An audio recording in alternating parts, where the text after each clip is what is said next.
É Joana Régia de Aguiar Lima. Apelação civil de número 300, 103, 549, 2024. A advogada se encontra? Eu acho que ela não atendeu aí ao chamado. Vamos.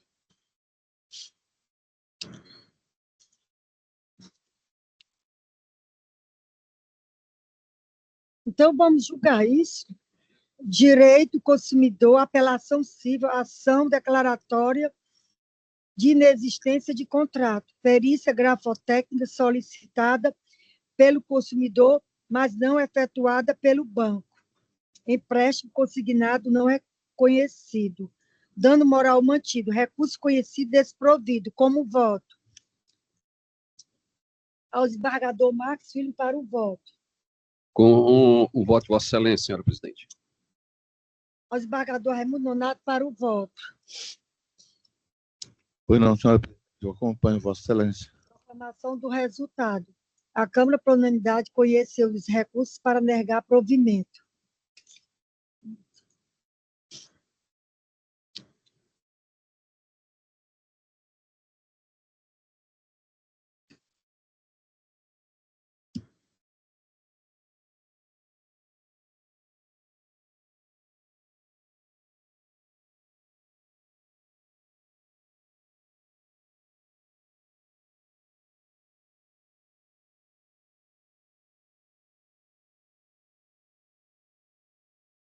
O 44 PJE, desembargador Raimundo Nonato, relator. Apelação civil de número... Qual o número, presidente? 44 PJE. Tem? Pronto. Só tem 6. O advogado Henri, ou é o Henri, Raulison Araújo Silveira, da parte apelante. 44. Confirmar isso, o advogado está presente? Oi, excelências. Estou presente. Dispensa a leitura do relatório, doutor? Dispenso, sim. O advogado é de qual parte, senhora? Doutor, confirma que é da parte apelante? Isso, da parte apelante. Ok.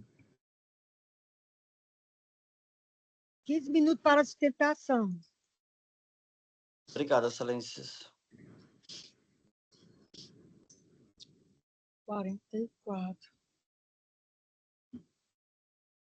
Excelências, primeiramente, desejo um bom dia a todos.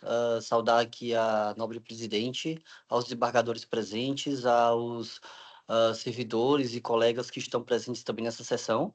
É um imenso prazer estar aqui fazendo a sustentação oral desse processo, né? Mesmo à distância aqui de outro estado, eu optei, né, por fazer pessoalmente essa sustentação oral, tendo em vista as peculiaridades do caso. E aqui vou fazer um breve relatório, porque realmente é um processo de muitos detalhes, né? E eu gostaria, de fato, que houvesse atenção dos nobres desembargadores para alguns pontos que tem nesse processo. Inicialmente, se trata de uma ação de reintegração de posse, né, pela apelada em face da apelante, e ela alega sucintamente que comprou um imóvel em 91, né, por 1 milhão de cruzeiros, e cedeu em usufruto para o seu irmão em 92, né, e seu irmão, na época do casamento com a minha cliente, que é a senhora Juvera, foi morar no imóvel somente em 1996, né, por um usufruto verbal que ela tinha dado a ele, certo? E aí, depois desse documento, só há um documento de 2018, que é uma notificação extrajudicial, tá? Então, o que acontece? Esses são os fatos da reclamante. Ela pediu uma reintegração de posse aí com 2 documentos, basicamente. A inicial toda só foi instruída com 2 documentos. Um contrato de compra e venda, em nome da apelada, a senhora Francisca Coelho Maranhão, e um documento, em 2018, que foi uma notificação extrajudicial. Só que a verdade dos fatos, excelência, não é bem assim.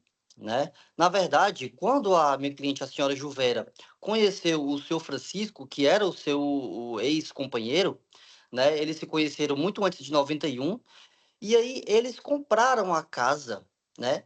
Só que aí ela não sabia que ele tinha feito o contrato certamente em nome da irmã, né? E aí o contrato ficou em nome da irmã, um contrato de 1 milhão de cruzeiros ali, de um casebre muito pequeno, com 3 cômodos apenas, e ficou em nome da irmã e ela não sabia. Para ela, ele sempre tinha dito para ela, ela é uma senhora muito idosa, já sofre depressão, ansiedade, muito atenta ao lar, muito devota ao lar, e ela sempre acreditou que essa casa tinha sido comprada por ele e aí estava no nome dele e tudo certo. E aí, durante mais de 25 anos, eles se constituíram um casamento. E, excelências, aqui eu vou chamar a atenção para alguns pontos. Ela sofreu violência doméstica diversas vezes, ela teve diversas medidas protetivas concedidas em favor dela, né?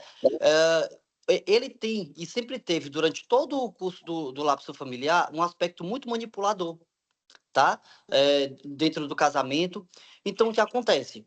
Passou-se o casamento todo, a alegada proprietária nunca apareceu, né? Nunca apareceu para intervir em nada. Eles fizeram edificações como se donos fossem, né? Construíram outro andar, instauraram um mercadinho, que o mercadinho até hoje, depois de 30 anos, é conhecido como o mercadinho da senhora Juvera, né? Ampliaram cômodos, colocaram cerâmica, azulejo, fizeram tudo na casa, transformaram um casebre numa casa imensa, durante mais ou menos 30 anos, que é a casa que ela mora até hoje, né?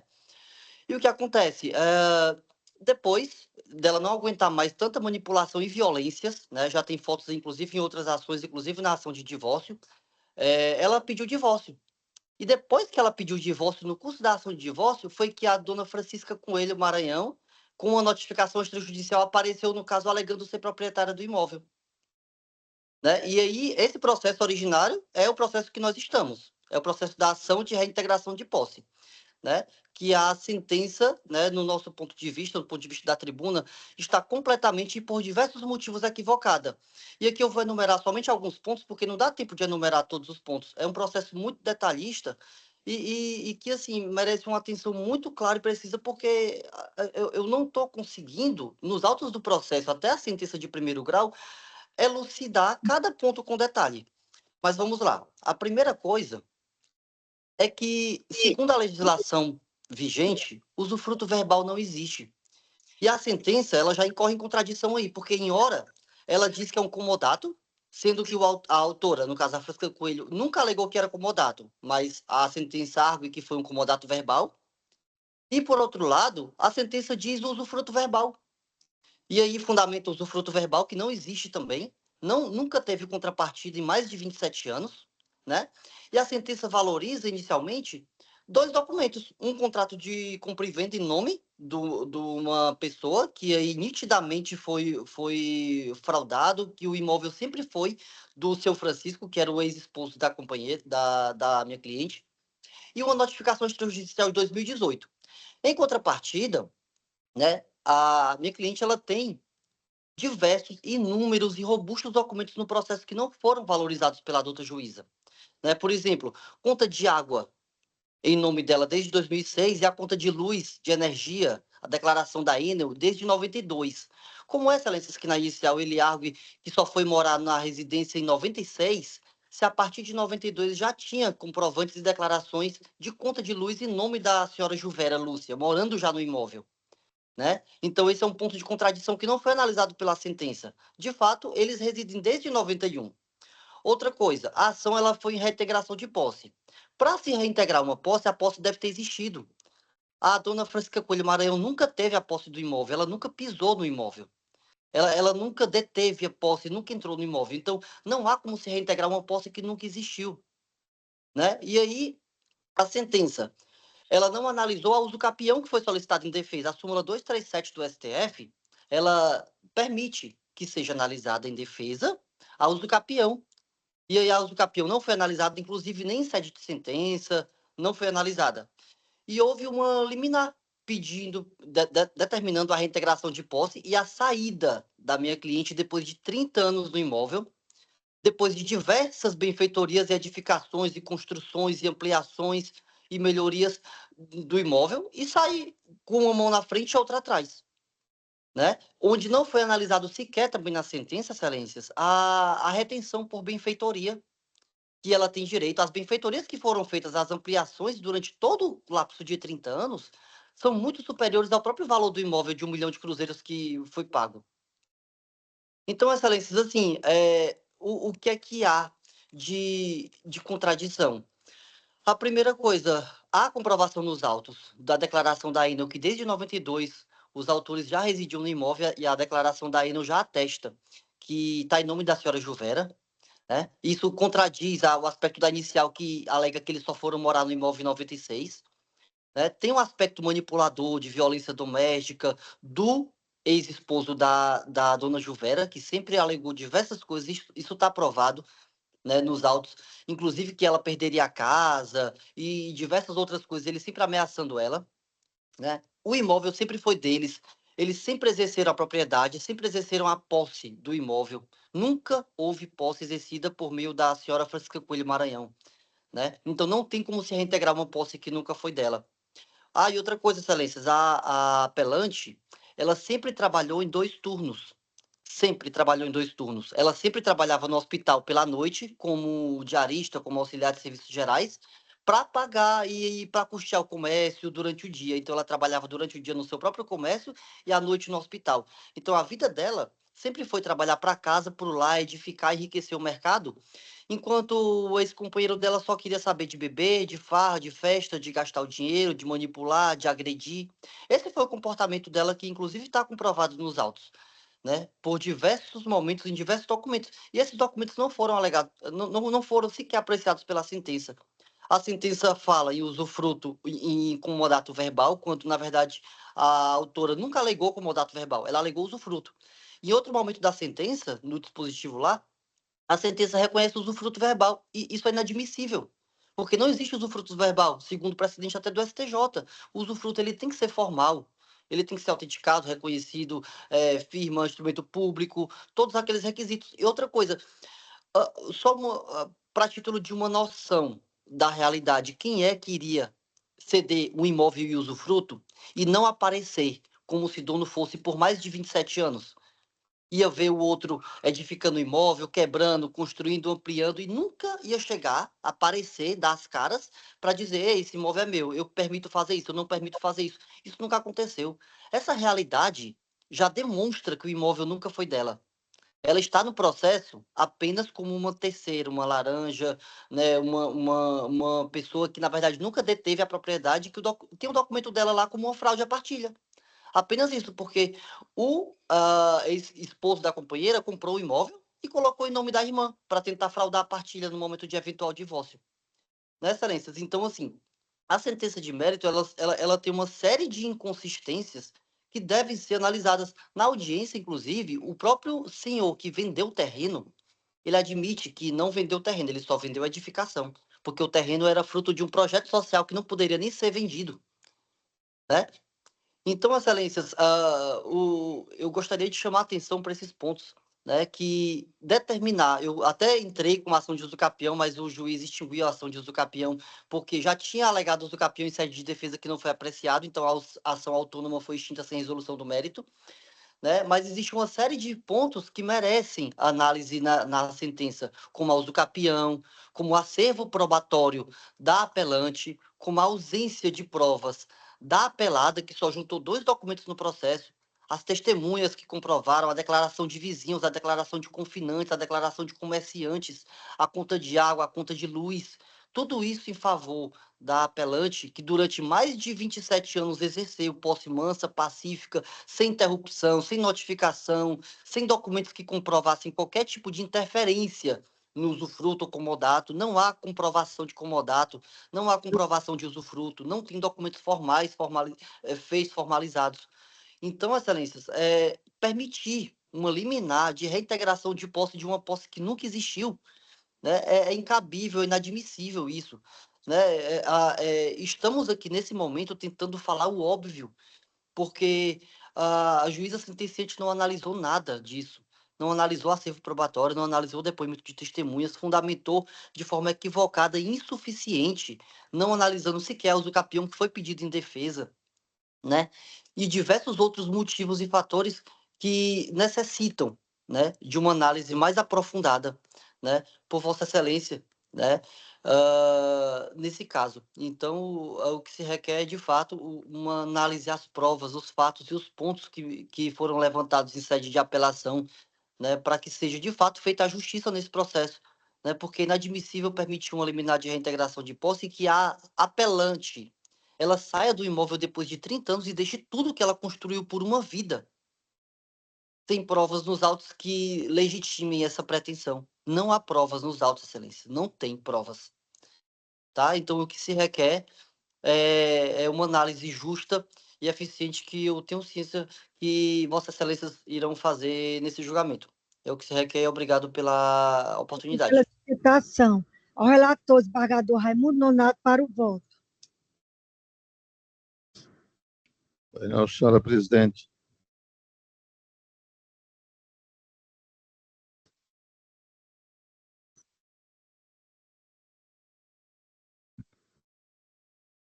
Esse caso é o 40 aí.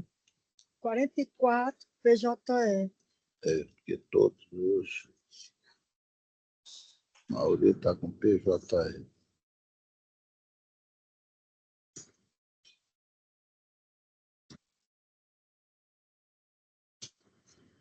Pronto, senhora presidente.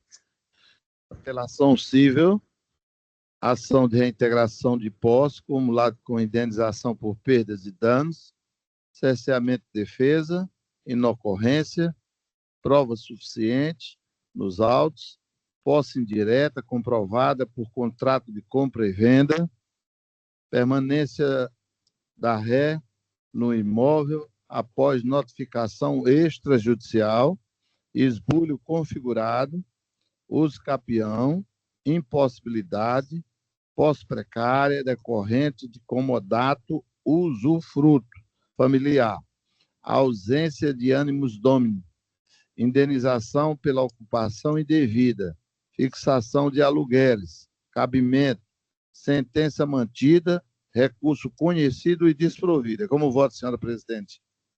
Acompanhe o voto do relator na íntegra ao desembargador Marcos Filho para o voto. O relator, senhora presidente. Proclamação do resultado.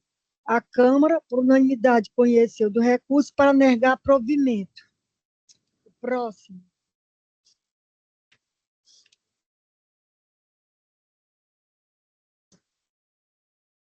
O 72 do PJE, de minha relatoria. O advogado Afrânio Melo Júnior se encontra. É a apelação civil de número 020-189-280-2021. O advogado se encontra. Já chamou 2 vezes e ele não. De qualquer forma, aqui está favorável. Então, vamos ao julgamento. Direito do consumidor, apelação civil em ação de indenização por danos morais e materiais. Veículo automotor. Alegação de vício de fabricação. Ferrugem em parte da lataria, ausência de prova pericial, alienação do bem antes do ajuizamento da ação. Ônus probatório do autor, artigo 373, inciso 1 do Código de Processo Civil, inexistência de nexo causal, recurso conhecido desprovida, sentença de improcedência mantida. Eis como voto.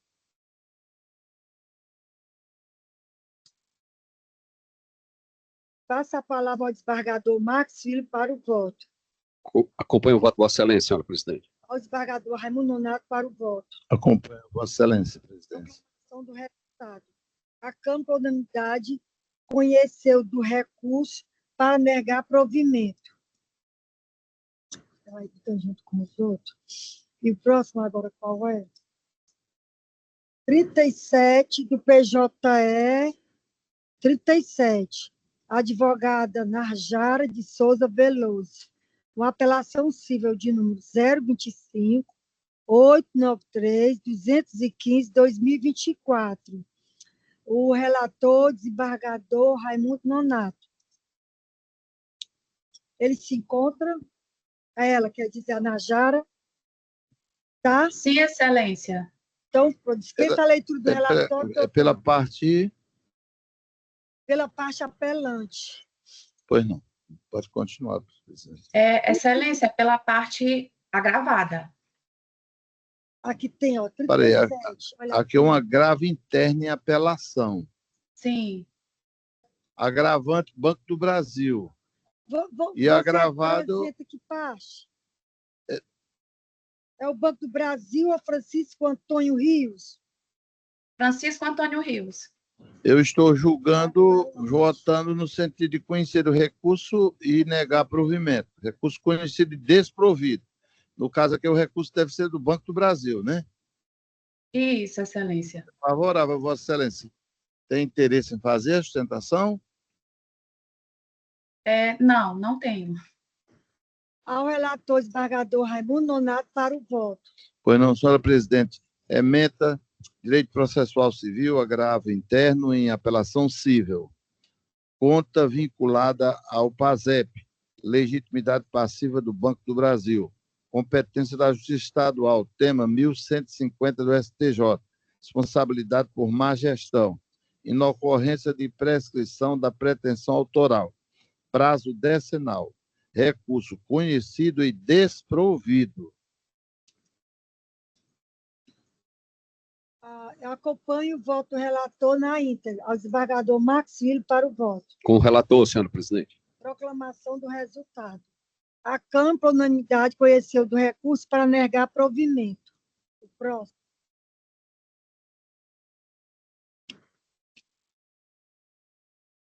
O 12, PJE 12. Larissa Lara Guimarães é a advogada da parte apelada. O relator, o desembargador Raimundo Nonato. A doutora se encontra? Larissa Lara Guimarães se encontra? Dispensa a leitura do relatório, doutora. A doutora é pela parte apelante? Pela parte apelada, uma das partes. Parte apelada. Apelada. Pois é, apelante aqui é Francisca Pereira de Souza. No meu voto, eu conheço do recurso e voto no sentido de que seja o mesmo desprovido. Vossa Excelência tem ainda interesse em fazer a sustentação? Ao relator desembargador Raimundo Nonato para o voto. Pois não, senhora presidente. Apelação cível, relação de consumo, compra de refrigerador, alegação de vício, não gelar, inexistência de prova mínima, indeferimento de troca ou cancelamento, direito potestativo, condicionado ao não reparo do defeito no prazo legal. Artigo 18, parágrafo 1º do CDC. Recusa injustificada da consumidora em franquear assistência técnica. Não configuração de ato ilícito. Danos morais não demonstrados. Sentença improvida pela improcedência, né? Sentença de improcedência mantida. Recurso desprovido. No caso aqui, quem recorreu foi a senhora Francisca Pereira de Souza.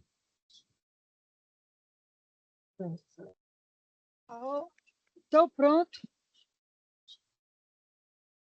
Porque Vossa Excelência estava falando, quem recorreu foi Francisca. Recurso Eu pensei desprovido. que perguntar alguma coisa, ela não. Não. Certo. Só recurso desprovido. Então, acompanhe o voto do relator na íntegra ao desembargador Marcos Filho para o voto. Com o relator, senhora presidente. Proclamação do resultado.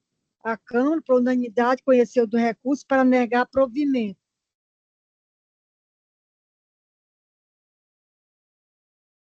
O 208 PJE, ela dispensou a sustentação Viviane Andrade Albuquerque, da parte Givanilson.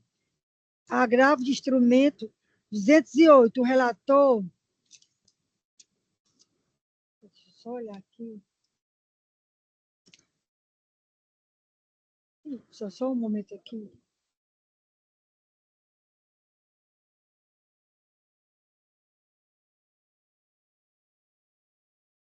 Agravo de instrumento de número 301, 218, 943, 2025.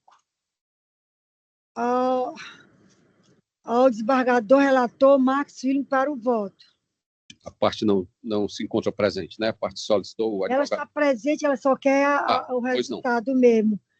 No caso, como só quer o resultado e o inteiro teor do voto será disponibilizado ao final da sessão, eu vou me restringir à leitura da parte negritada da emenda.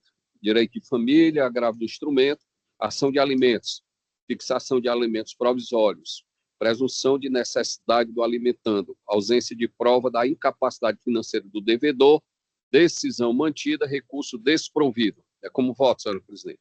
Ao desembargador Raimundo Nonato para o voto. Acompanha a relatoria. Acompanho na íntegra o voto do relator. Proclamação do resultado. A Câmara, por unanimidade, conheceu do recurso para negar provimento.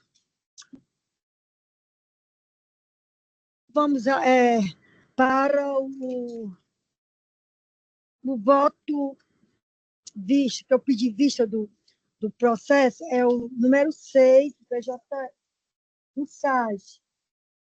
Número 6 é uma apelação cível da 25ª Vara Civil da Comarca de Fortaleza, de número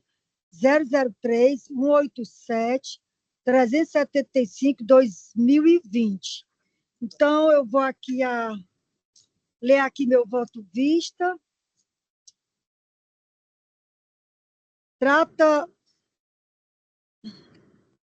Trata-se de recurso de apelação interposto por Antônio Arinaldo Rocha Barbosa contra a sentença de folha 613-615, proferida pelo eminente juiz da 25ª Vara Civil da Comarca de Fortaleza, que julgou improcedente a ação ajuizada em face do Banco do Nordeste do Brasil S.A.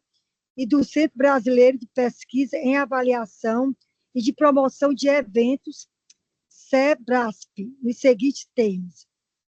Analisando o edital acostado aos autos, as folhas 45 e 80, observa-se em suas cláusulas 6 a 6.2.20, que estão expressas todas as condições e procedimentos realizados no exame de heteroidentificação, após a apresentação de autodeclaração do candidato, como fase obrigatória.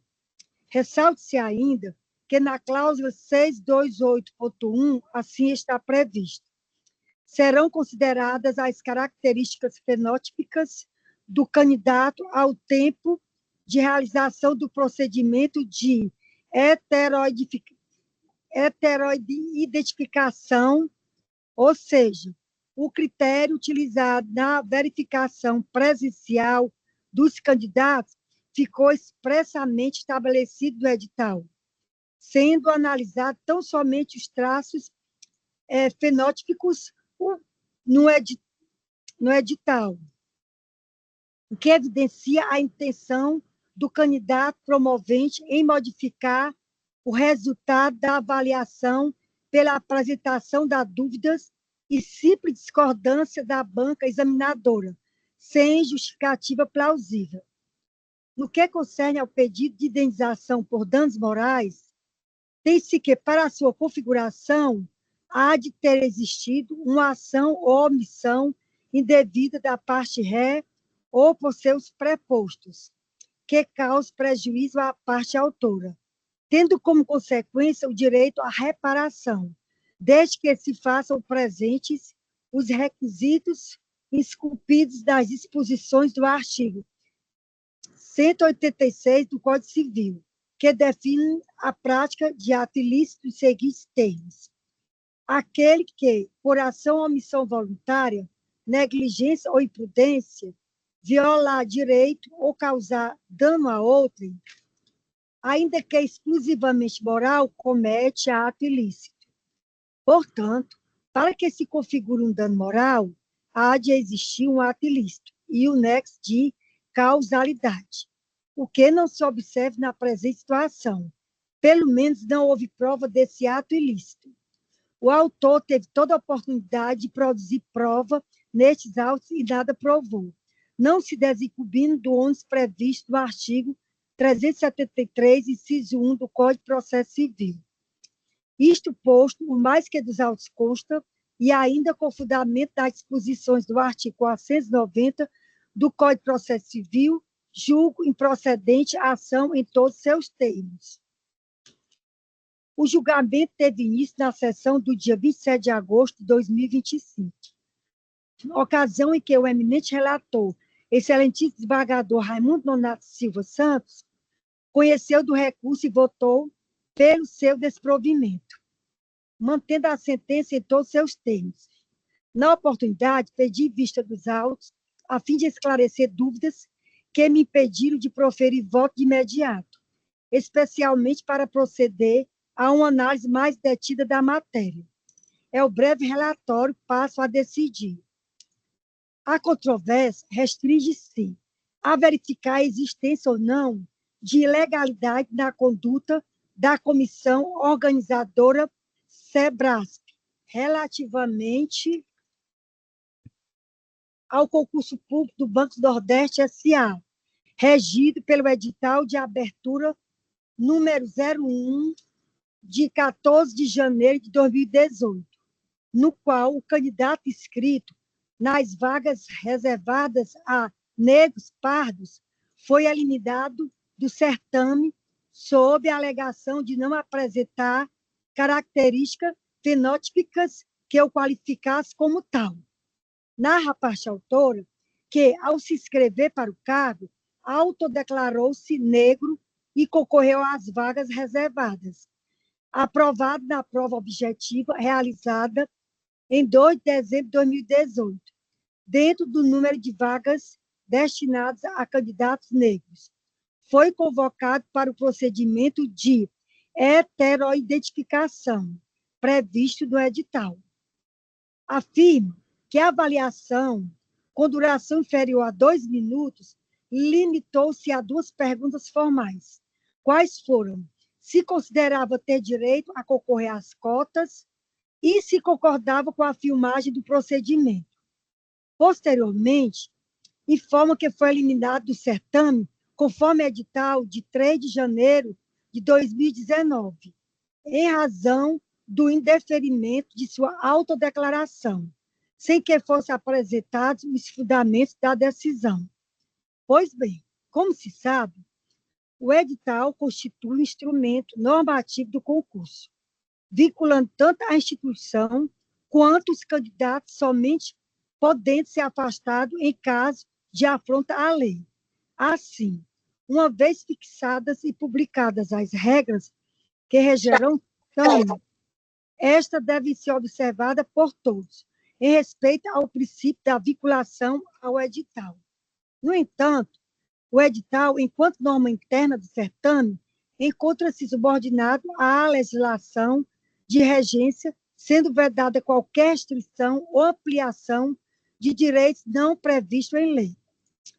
Cumpre destacar que o Supremo Tribunal Federal, ao julgar o recurso especial número 632.853, Ceará, sob a relatoria do ministro Gilmar Mendes, em 23 de abril de 2015, com repercussão geral reconhecida, fixou a tese de que não compete ao Poder Judiciário, no controle de ilegalidade, substituir a banca examinadora para avaliar respostas dadas pelos candidatos e notas a elas atribuídas.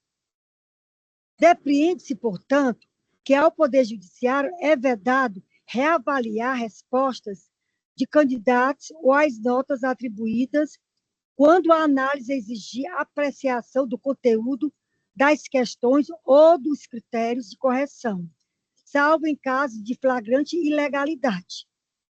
No caso em exame, a comissão de heteroidentificação do processo seletivo para provimento de vagas e formação de cadastro de reserva em cargos de nível superior e médio do Banco do Nordeste, eliminou o apelante da lista de concorrentes às vagas reservadas às cotas raciais.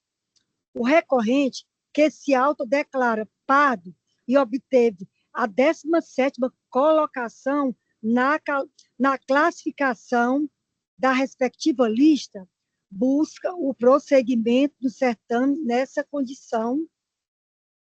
No edital de abertura número 1, de 14 de janeiro de 2018, o qual regia o referido processo seletivo, há a seguinte previsão para os candidatos, os quais concorrem às vagas destinadas às cotas raciais. Das vagas destinadas aos candidatos negros, das vagas destinadas a cada cargo qualificador e das que vieram a ser criadas durante o prazo de validade do concurso, 20% serão providas na forma da Lei nº 12.990, de 9 de junho de 2014, e da Portaria Normativa número 4, de 6 de abril de 2018. Destaquei. Caso a aplicação do percentual de que trata o subitem deste edital resulte em número fracionado, este será levado até o primeiro número inteiro subsequente, em caso de fração igual ou maior que 0,5 ou diminuído para o número inteiro imediato inferior em caso de fração menor que 0,5, nos termos do parágrafo 2º do artigo 1º da Lei 12.990/2014. Para concorrer às vagas reservadas, o candidato deverá, no ato da inscrição, optar por concorrer às vagas reservadas aos negros e autodeclarar-se negro conforme quesito, cor ou raça utilizado pela Fundação Instituto Brasileiro de Geografia e Estatística, IBGE. A autodeclaração do candidato será confirmada mediante procedimento de heteroidentificação. As informações prestadas no momento de inscrição são de inteira responsabilidade do candidato, na forma do artigo 2º da Portaria Normativa número 4/2018, do procedimento de heteroidentificação complementar à autodeclaração dos candidatos negros. O candidato ao cargo especialista técnico 1 qualificador, analista de sistema, que se autodeclarou negro, se não eliminado no concurso e classificado até o limite total do quadro constante do subitem 10.7.1 deste edital, será submetido imediatamente, antes da homologação do resultado final no concurso, ao procedimento de heteroidentificação complementar à autodeclaração dos candidatos negros de responsabilidade do SEBRASP. O candidato ao cargo, analista bancário 1, que se autodeclarou negro, se não eliminado do concurso e classificado nas provas objetivas até o limite total da 70ª posição, será submetido imediatamente, antes da homologação do resultado final no concurso, ao procedimento de heteroidentificação complementar à autodeclaração dos candidatos negros de responsabilidade do SEBRASP. 6.2.3. Os candidatos habilitados dentro do quantitativo previsto nos subitens 6.2.1 e 6.2.2 deste edital serão convocados para participar do procedimento de heteroidentificação por meio de edital específico para esta fase. Considera-se procedimento de heteroidentificação a identificação por terceiros da condição autodeclarada. 6.2.5. Para o procedimento de heteroidentificação, na forma da Portaria Normativa número 4/2018, o candidato que tiver se autodeclarado negro deverá se apresentar à comissão de heteroidentificação. 6.2.5.1. A comissão de heteroidentificação será composta por 5 integrantes e seus suplentes, cujos nomes não serão divulgados e seus integrantes serão distribuídos por gênero, cor e, preferencialmente, naturalidade. 6.2.5.2. Os currículos dos integrantes da comissão de heteroidentificação serão disponibilizados no endereço eletrônico. E aqui vai o endereço, já que no meu voto vista. O procedimento de heteroidentificação será filmado pelo SEBRAS para fins de registro de avaliação para uso de comissão de heteroidentificação. O candidato que se recusar a realizar a filmagem do procedimento de heteroidentificação será eliminado do concurso público, dispensada a convocação suplementar de candidatos não habilitados. 6.2.8. A comissão de heteroidentificação utilizará exclusivamente o critério fenótipico para aferição da condição declarada pelo candidato. 6.2.8.1. Serão consideradas as características fenótipicas do candidato ao tempo de realização do procedimento de heteroidentificação. 6.2.8.2. Não serão considerados para fins do disposto do subitem. 6.2.7. Deste edital, quaisquer registros ou documentos pretéritos eventualmente apresentados, inclusive imagem e certidões, referência à confirmação em procedimentos de heteroidentificação realizados em concursos públicos federais, estaduais, distritais e municipais. 6.2.9. A comissão de heteroidentificação deliberará pela maioria de seus membros sob forma de parecer motivado. 6.2.9.1. As deliberações da comissão de heteroidentificação terão validade apenas para este concurso. 6.2.9.2. É vedado à comissão de heteroidentificação deliberar na presença dos candidatos. 6.2.9.3. O teor do parecer motivado será de acesso restrito nos termos do artigo 31 da Lei nº 12.527, de 18 de novembro de 2011. 6.2.10. Será eliminado do concurso público o candidato que a. Não for considerado negro pela comissão de heteroidentificação, conforme previsto no artigo 2º, parágrafo único da Lei nº 12.990/2014, e no artigo 11 da Portaria Normativa número 4/2018, e ainda que tenha obtido nota suficiente para aprovação na ampla concorrência, independentemente de alegação de boa-fé. Se recusar a ser filmado, prestar declaração falsa, de não comparecer ao procedimento de heteroidentificação. Destaquei. 6.2.10.1. A eliminação de candidato por não confirmação da autodeclaração não exige o dever de convocar suplementarmente candidatos não convocados para o procedimento de heteroidentificação.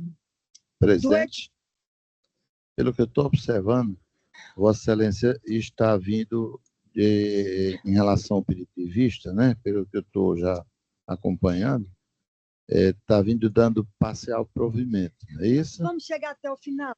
Do edital, extrai-se que o candidato pode autodeclarar-se negro ou pardo para concorrer às vagas reservadas, ficando sujeito à verificação presencial do fenótipo por comissão avaliadora. A norma, contudo, estabelece que, caso a autodeclaração não seja validada, o candidato eliminado não poderá disputar as vagas da ampla concorrência, ainda que tenha obtido pontuação suficiente. Item 6.2.10. Compreende-se que, para fins legais, o Estatuto da Igualdade Racial define como pessoas negras aquelas que se autodeclaram pretas ou pardas, conforme o critério de cor ou raça adotado pelo IBGE. desde que apresente características fenótipicas que as identifiquem como tal. Entre esses traços físicos, podem ser mencionados a cor da pele, o formato do nariz e dos lábios, bem como a cor e a textura dos cabelos crespos ou cacheados. Tal exigência decorre do fato de que, no Brasil, a discriminação racial se manifesta, em grande parte, a partir da aparência. Presidente, novamente, é só porque eu queria ganhar tempo. Eu já percebi, já tinha até, eu não sei, que o desembargador Marcos vai acompanhar Vossa Excelência. Eu também, pelo que eu estou vendo, Vossa Excelência está determinando que ele retorne. Você quer que eu vá para o final, então? É porque eu vou terminar acompanhando Vossa Excelência mesmo. Deixa eu ir para o final, então. A gente ganha tempo, né? Exposto, após as digressões necessárias e em consonância com a legislação aplicável, com devido respeito, divide do entendimento do eminente relator para conhecer do recurso de apelação e dar-lhe parcial provimento, a fim de determinar que a parte autora seja submetida a novo procedimento de heteroidentificação com fundamentação adequado e observância ao contraditório e à ampla defesa. Quanto às custas aos honorários sucumbenciais, entendo que a parte autora decaiu da maior parte de seus pedidos, razão pela qual mantém a condenação imposta na sentença ao pagamento das custas processuais e dos honorários advocatícios devidos aos patronos das partes adversas, fixados em 10% sobre o valor da causa, ficando, contudo, suspensa a exigibilidade de tais verbas pelo prazo de até 5 anos, nos termos do artigo 98, parágrafo 3º do Código de Processo Civil, por ser beneficiário da gratuidade da justiça. É como voto. O problema todo parece é que Vossa Excelência também claro. deferiu o pedido de reserva, né? Reserva de vaga de indenização, né? A senhora também deferiu, né? A comissão não foi clara no que ela disse. Eu estou entendendo, eu foi concordo. Assim, foi uma coisa genérica, não disse realmente o que era para dizer. Então, pronto. Vamos para... Passa a palavra ao relator desembargador Raimundo Nonato para o voto.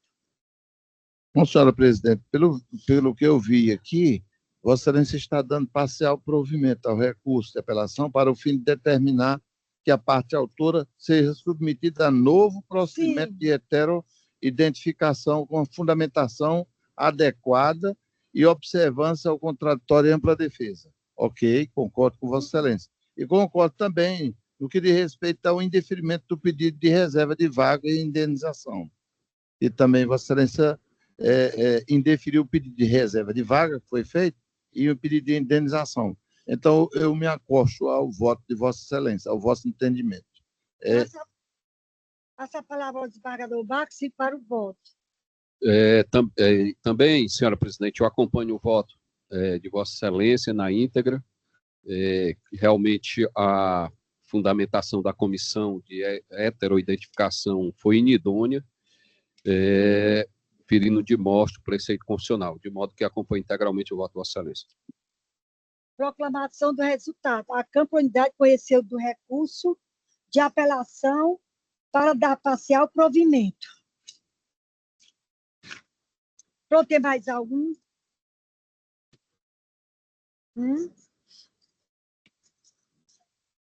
Mas sou eu que posso votar, né? Pronto, pendente de votação. É o número 67, apelação civil, número 000-7042-72, 2005.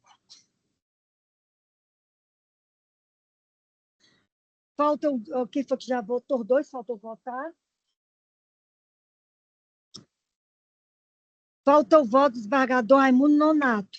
Eu estou só esperando que Vossa Excelência confirme o voto de Vossa Excelência depois do voto provisório. Porque eu vou pedir vista, mas depois seguindo o trâmite legal. Eu neguei provimento.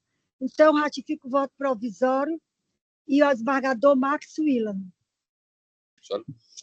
Qual é? É o 67, é isso? É o 67. Só um segundo.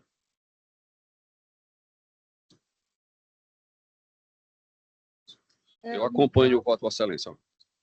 Francisco Eudes de Souza, Raul Queiroz Dias, Banco Nordeste Brasil, Tereza Noemi de Alencar, Arraes Duarte. Pronto, ao desembargador Raimundo Nonato para o voto. Certo. Vista concedido. Vamos próximo.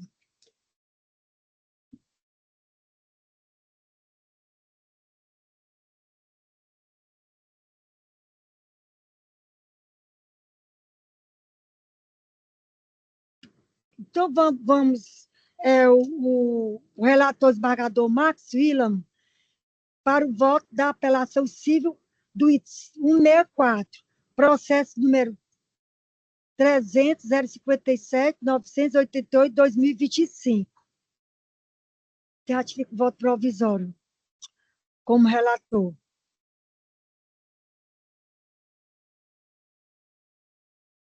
Sim, senhora presidente. Ratifico, sim, o voto provisório, que a manutenção da decisão monocrática anulou a sentença e pelo desprovimento, então. Okay. Ao desembargador Raimundo Nonato para o voto. Se ratifica também, acho que já... Também, senhora presidente. E eu acompanho o voto do relator na íntegra, proclamação do resultado. A Câmara por unanimidade conheceu do recurso para negar provimento. Qual é o próximo? Tem mais? Cadê o final?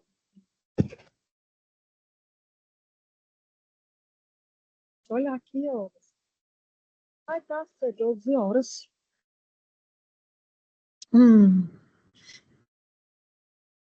Tem mais algum voto que esteja faltando? Então, pronto. Se os desembargadores confirmam os votos provisórios em ambos os sistemas... Confirmo, senhora presidente. Confirmo, senhora presidente, nos dois sistemas, como Dois relator sistemas. e como vogal. Os mesmos se tornam definitivos os julgamentos nos termos respectivos relatores. Alguém vai se manifestar? Tem alguém para falar alguma coisa?